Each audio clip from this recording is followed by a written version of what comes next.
बिल्कुल एक सवाल और फिर अब समापन करते हैं। सवाल छोड़िए, आज पॉलिटिकल सवाल, आज तो क्या बढ़िया दिन है। तीन लोगों के नाम लूंगा, उस पर आपकी राय लेना चाहूंगा। पूछिए, चलिए यही पूछिए। पहला नाम अशोक सिंघल जी। अमर हुतात्मा, बड़ा श्रम किया, बड़ी मेहनत की, बड़े तपस्वी।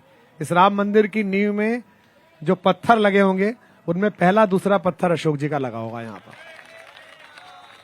कोठारी बंधु, जिन दो भाइयों की निर्मम हत्या कर दी गई थी।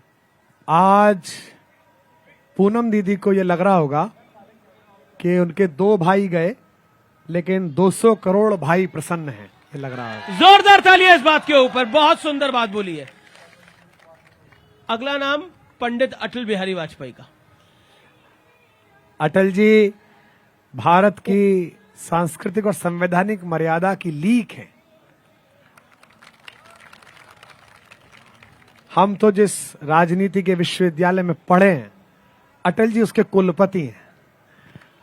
और अभी मैं बंबई में कार्यक्रम में था जी, तो वहां देश के यशस्वी रक्षा मंत्री जी मुख्य अतिथि थे, राजनाथ सिंह जी।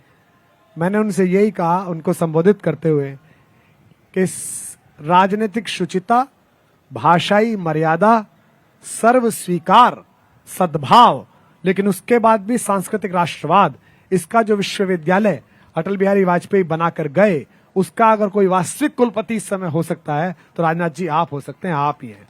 इसीलिए वो लखनऊ से सांसद हैं जी। लखनऊ को जगह से व्यक्ति भी ऐसा ही मिलना चाहिए था जैसा राजनाथ जी जैसा मिला जी। महंत योगी आदित्यनाथ, उनका तो राजनीति का अभी शैशव काल है, प्रारंभ हुए हैं, वो शुरू हुए हैं। और अच्छी बात है कि उनका जो धार्मिक विचार है, जो उनका सांस्कृतिक चोला है जी, उसे वो छुपा कर नहीं, स्वाभिमान के साथ धारण करते हैं कि मैं ऐसा हूं। मेरे जिस गांव से मैं हूं, उस गांव में मेरे से 5वां 6ठा घर इस्लाम मानने वाले बंधुओं का था।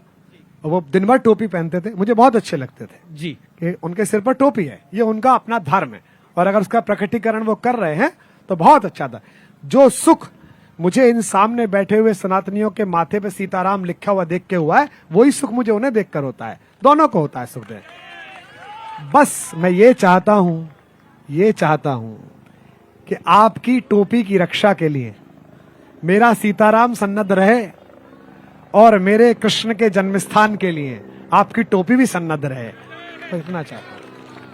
हेलीकॉप्टर भी आदेश कर रहा है कि समापन करा जाए, लेकिन 1-2 नाम और हैं।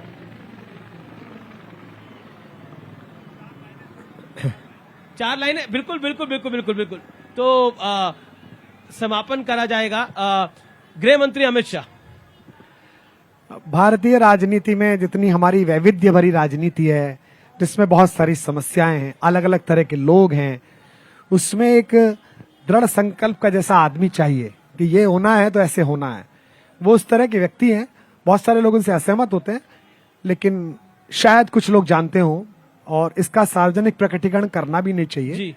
मैंने 2 लोग देखे जीवन में जो बाहर से बड़े कठोर दिखाई देते हैं, बड़े कठोर, और अंदर से बड़े भावुक, आध्यात्मिक, परिहास करने वाले, आनंद करने वाले। एक स्वर्गीय अरुण जेटली जी।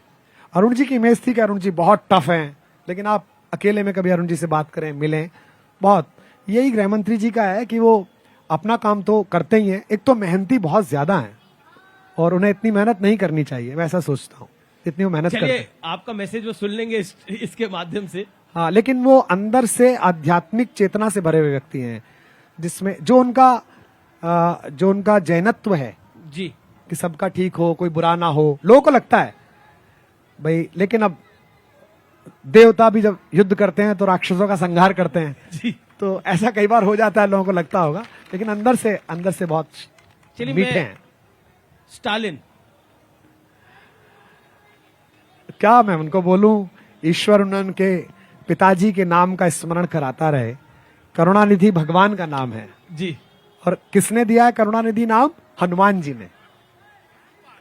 तो हनुमान जी ने उनको करुणानिधि कहा। मैं आशा करता हूं कि वो अपने दादा का, अपने पिता का नाम सार्थक करते रहें, क्योंकि राम जी को तो फिर भी सेट किया जा सकता है, ये नाराज हो गए अगर, बिल्कुल नहीं हो सकता थे तो फिर बहुत मुश्किल। स्वामी प्रसाद मौर्य, रहने दीजिए, रहने दे। अरे सर, अच्छा, आखिरी और ये सेकंड लास्ट है, अरविंद केजरीवाल। अरे जाने दीजिए, नमस्ते। अरविंद केजरीवाल पर एक लाइन सुनना चाहती है पब्लिक। आइए।